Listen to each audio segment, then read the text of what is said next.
Assalamualaikum warahmatullahi wabarakatuh. Perkenalkan, nama saya Heri Febrianto dari kelas akuntansi A. Di sini saya akan menjelaskan materi tentang manajemen accounting, di mana dalam hal ini yang pertama yaitu ada laporan 1, itu anggaran penjualan untuk tahun berakhir 31 Desember 2020. Di dalam tabelnya yaitu berisikan kuartal 1, kuartal 2, kuartal 3, kuartal 4, dan tahun. Nah, di bagian kedua yaitu unit, mana pada kuartal 1 yaitu 1250, untuk kuartal 2 1500. Nah, untuk yang kuartal 3 1750, untuk kuartal 4 yaitu 2000, dan untuk yang tahun 6500. Nah, untuk harga jual per unit yaitu 15, sama sampai tahun. Untuk anggaran penjualannya yaitu 18.750, di mana hasil tersebut dihasilkan dari unit dikali harga jual per unit. Nah, lanjut untuk anggaran produksi.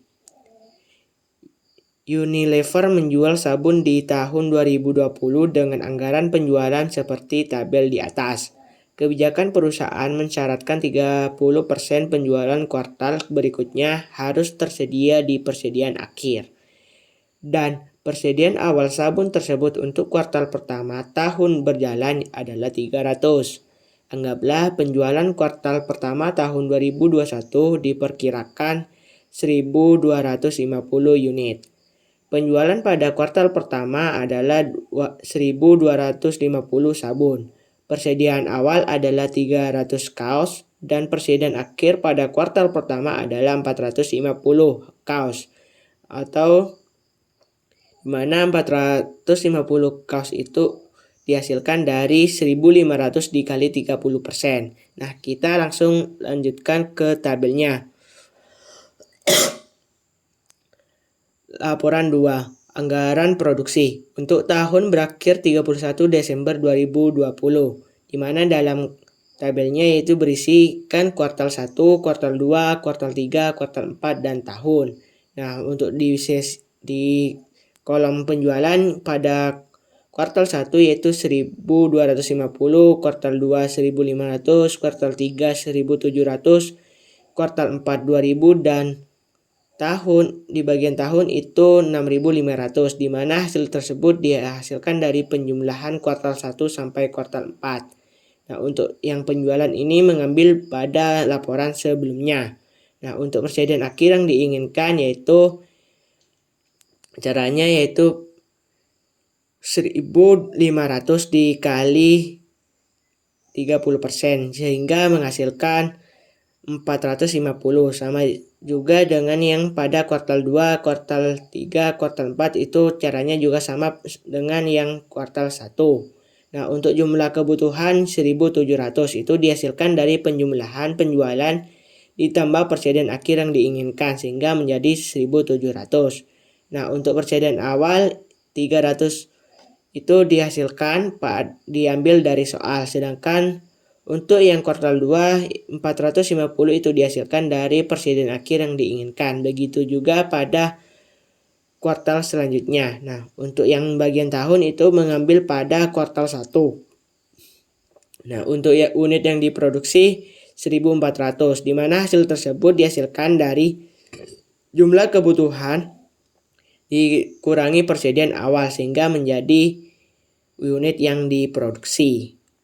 Nah, lanjut untuk anggaran pembelian bahan baku langsung. Unilever membutuhkan 2 jenis bahan baku untuk membuat sabun. Deterjen seharga $5 dan pewangi seharga $0,25 per ons dalam satuan unit. Publik membutuhkan 2 deterjen dan 4 ons tinta untuk tiap sabun yang diproduksi. Kebijakan perusahaan memiliki 15% dari kebutuhan produksi bulan berikutnya dalam persediaan akhir mereka. Asumsikan pabrik memiliki 75 deterjen dan 45 ons pewangi pada 1 Januari. Asumsikan persediaan akhir kuartal keempat tahun 2020 adalah 420 deterjen dan 790 ons pewangi. Nah, lanjut kita langsung masukkan ke tabelnya. Di mana dalam ini yaitu laporan 3, anggaran pembelian bahan baku langsung untuk tahun berakhir 31 Desember 2020. Di mana dalam tabelnya yaitu berisi kita kerjakan untuk yang sabun berjeniskan deterjen terlebih dahulu. Di mana dalam tabelnya itu yang pertama ada kuartal 1, kuartal 2, kuartal 3, kuartal 4, dan tahun. Nah, untuk unit yang diproduksi itu mengambil nilai untuk kuartal 1 yaitu 1400, itu mengambil dari laporan sebelumnya. Nah, untuk bahan baku langsung per unit itu diambil dari soal. Nah, untuk kebutuhan produksi pada kuartal 1 yaitu 2800, di mana hasil tersebut dihasilkan dari unit yang diproduksi dikali bahan baku langsung per unit. Nah, lanjut untuk persediaan akhir yang diinginkan. Kita kerjakan untuk yang kuartal 4 terlebih dahulu.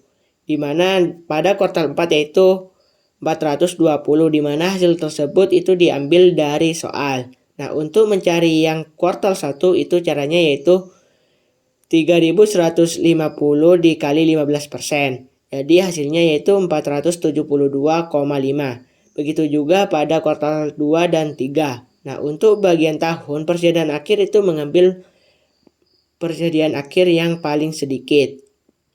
Di mana dalam tabel ini terdata nilai yang paling sedikit yaitu pada kuartal 4 yaitu 420. Nah, untuk jumlah kebutuhan itu cara dihasilkan pada kuartal 1 yaitu 3272,5, di mana hasil tersebut dihasilkan dari kebutuhan produksi ditambah persediaan akhir yang diinginkan. Nah, lanjut untuk persediaan awal, di mana persediaan awal itu 75 itu mengambil dari soal. Nah, untuk yang selanjutnya pada kuartal kedua yaitu 472,5 itu mengambil pada persediaan akhir yang diinginkan. Begitu juga sampai kuartal 4. Nah, untuk yang bagian tahun itu juga sama dengan yang persediaan akhir yang diinginkan. Kita bedanya ini yang pada persediaan awal ini kita mengambil pada kuartal 1. Nah, untuk bahan baku langsung yang dibeli dihasilkan pada kuartal 1 yaitu 3197,5, di mana hasil tersebut dihasilkan dari jumlah kebutuhan dikurangi persediaan awal. Nah, untuk biaya per deterjen itu kan dikali 5 dikarenakan 5 itu diambil dari soal. Nah, untuk jumlah biaya pembelian deterjen 15.987,5 itu dihasilkan dari bahan baku langsung yang dibeli dikali biaya per deterjen. Nah, lanjut untuk yang sabun berjeniskan pewangi. Caranya juga sama. Nah, bedanya di sini cuma ada tambahan jumlah pembelian bahan baku langsung. Di mana pada kuartal 1 yaitu dihasilkan 17.511,25, di mana hasil tersebut itu diambil dari jumlah biaya pembelian deterjen kuartal 1 ditambah jumlah pembelian pewangi pada kuartal 1 hingga menghasilkan 17.511,25. Nah, lanjut untuk anggaran tenaga kerja langsung. Berdasarkan contoh sebelumnya, jika suatu batch yang menghasilkan 100 sabun membutuhkan 15 jam tenaga kerja langsung, maka waktu tenaga kerja langsung untuk menghasilkan 11 kaos berlogo adalah 0,15 jam, di mana 0,15 itu dihasilkan dari 15 dibagi 100. Diasumsikan tarif upah rata-rata yang dibayarkan kepada tenaga kerja langsung yang berhubungan dengan produksi kaos adalah $15 per jam. Nah, kita langsung ke tabelnya saja, yaitu pada laporan keempat, anggaran tenaga kerja langsung. Untuk tahun berakhir 31 Desember 2020. Di mana dalam tabelnya yaitu berisikan kuartal 1, kuartal 2, kuartal 3, kuartal 4, dan tahun. Nah, untuk unit yang diproduksi itu diambil dari laporan sebelumnya. Untuk jam tenaga kerja langsung per unit itu 0,25 0,15, mohon maaf. Itu diambil dari soal. Nah, untuk jumlah jam yang dibutuhkan itu caranya yaitu unit yang diproduksi dikali jam tenaga kerja langsung per unit. Jadi hasilnya pada kuartal 1 yaitu 210. Nah, begitu juga untuk kuartal selanjutnya. Dan juga pada bagian tahun. Nah, untuk rata-rata jam yang dibutuhkan yaitu 15, di mana 15 tersebut diambil dari soal. Nah, untuk jumlah jam tenaga kerja langsung itu dihasilkan dari jumlah jam yang dibutuhkan dikali rata-rata yang dibutuhkan. Jadi hasilnya yaitu 3.150. Begitu juga pada kuartal selanjutnya dan juga pada tahun. Oke, lanjut kita ke bagian anggaran overhead. Berdasarkan contoh sebelumnya, tarif overhead variabel adalah $7 per jam tenaga kerja langsung. Overhead tetap dianggarkan sebesar $7.500 atau $1.875 per kuartal. Kita langsung ke tabelnya, yaitu di sini ada laporan 5. Anggaran overhead untuk tahun berakhir 31 Desember 2020. Di mana di dalam tabelnya yaitu sama seperti sebelumnya, yaitu berisikan kuartal 1, kuartal 2, kuartal 3, kuartal 4, dan tahun.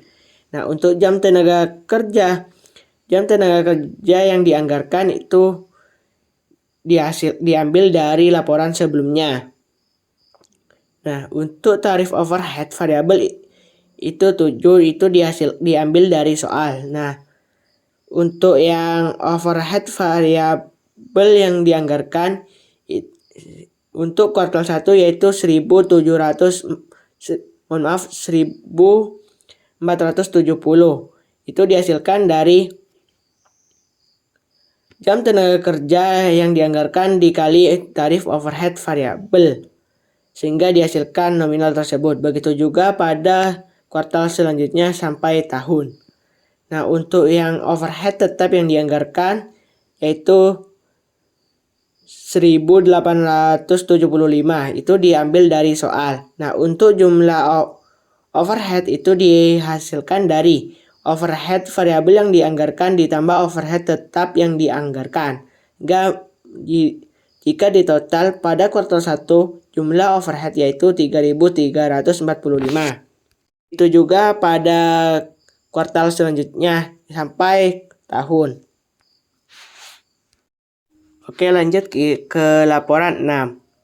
Yaitu anggaran persediaan akhir barang jadi untuk tahun berakhir 31 Desember 2020. Yang pertama yaitu perhitungan biaya per unit.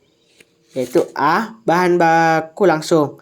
Itu 5 kali 2 ditambah 0,25 kali 4.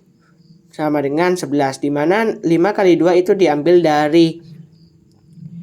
dari sabun yang berjeniskan deterjen, sedangkan yang 0,25 dikali 4 itu diambil dari sabun yang berjeniskan pewangi.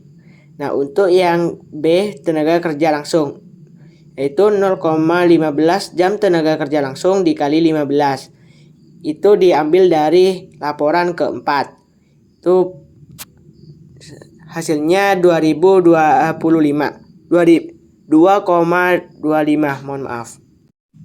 Yang kedua yaitu overhead, dimana yang A variabel dalam kurung 0,15 jam tenaga kerja langsung itu diambil dari laporan keempat, dan dikali 7 itu diambil dari laporan kelima. Jadi hasilnya 1,05. Nah, untuk yang B itu bagian overhead tetap, itu tarif per jam tenaga kerja langsung sama dengan 7.500 dibagi 986,25. Itu diambil dari laporan kelima. Nah, untuk yang overhead tetap yaitu 0,15 jam tenaga kerja langsung itu ngambil dari laporan keempat. Dikali 7,60 itu ngambil dari penjumlahan tarif per jam tenaga kerja langsung, sehingga hasilnya yaitu 1,14. Nah, selanjutnya yaitu jumlah biaya per unit, yaitu 15,55, di mana hasil tersebut dihasilkan dari 11 ditambah 2,25 ditambah 1,05 ditambah 1,14. Jadi hasilnya yaitu 15,55. Nah, selanjutnya untuk tabelnya yaitu sabun, deterjen, dan pewangi. Persediaan akhir dalam kurung unit, dimana yaitu 375 itu ngambil dari laporan kedua. Nah, untuk yang tarifnya 15,55 itu mengambil dari jumlah biaya per unit. Nah, untuk jumlahnya 5.790 itu dihasilkan dari 375 dikali 15,55. Nah, lanjut untuk yang laporan ketujuh. Lanjut ke laporan yang ketujuh, itu anggaran harga pokok penjualan. Untuk tahun berakhir 31 Desember 2020. Bahan baku yang siap digunakan itu 6.575 dikali 5 dikali 2. Itu diambil dari laporan ketiga yang sabun berjeniskan deterjen. Nah, ditambah 6.575 dikali 4 dikali 0,25 itu diambil dari sabun yang berjeniskan pewangi. Jadi hasilnya yaitu 72.325. Nah, untuk yang tenaga kerja langsung yang digunakan itu mengambil dari tahun yang pada laporan keempat. Itu hasilnya 14.793,75. Nah, untuk overhead itu mengambil pada laporan kelima pada tahun. Untuk hasilnya yaitu 14.403,75. Nah, untuk HPP yang dianggarkan itu 101.522,5 itu dihasilkan dari 72.325 ditambah 14.793,75 ditambah 14.403,75 sehingga menghasilkan nominal 101.522,5. Nah, untuk persediaan barang jadi di awal itu 300 itu mengambil dari laporan kedua dan dikali 15,44 itu mengambil dari tarif yang pada tabel di sini. Nah, selanjutnya yang hasilnya yaitu 4.632. Nah, untuk barang yang tersedia untuk dijual yaitu 106.154,5 itu dihasilkan dari 101.522,5 ditambah 4.632 hingga menghasilkan nominal 106.154,5. Nah, selanjutnya yaitu barang jadi akhir, mana yaitu 5.790. Itu 5.790 itu diambil dari jumlah dari laporan ke-6 di bagian jumlah. Nah, untuk harga pokok penjualan yang dianggarkan yaitu 100.364,5. Hasil tersebut itu dihasilkan dari barang yang tersedia untuk dijual dikurangi barang jadi akhir, yaitu menghasilkan harga pokok penjualan yang dianggarkan. Kurang begitu saja penjelasan dari saya, kurang lebihnya mohon maaf. Wabillahi taufiq wal hidayah. Wassalamualaikum warahmatullahi wabarakatuh.